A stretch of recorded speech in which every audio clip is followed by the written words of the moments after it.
Bernard Barrett is a spokesperson for the Red Cross. I asked him if anything had changed since the ICRC had issued its call for secure access to the combat area to deliver aid and evacuate civilians needing medical care.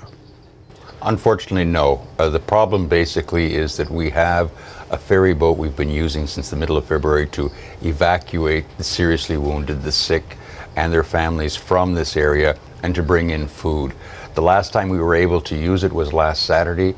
The fighting has been so intense and so unabated since then that it's waiting offshore. There's another ship with 500 tons of food from the WFP waiting offshore, but no one can bring this material in and we can't get people out. Help us understand then. We have had Sri Lankan government officials coming in day after day saying humanitarian groups are getting unimpeded and unrestricted access to this zone. Is that just a complete untruth then, or is there some wiggle room? Is there another, could they be referring to something else then? The problem is that there is an understanding both with the government and with the LTTE that we have access to this area. The ICRC does have access to this area, but the reality on the ground is that the fighting has been ongoing for the last three and a half days now. So it's just too risky. We're using fishing boats, small vessels, to move from the beach to these larger ships.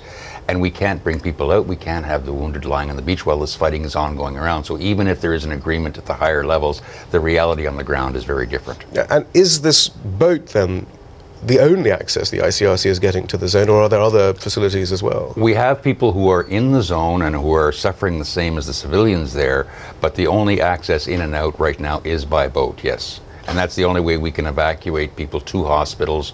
That's the only way we can get food, medical supplies, other essential items in.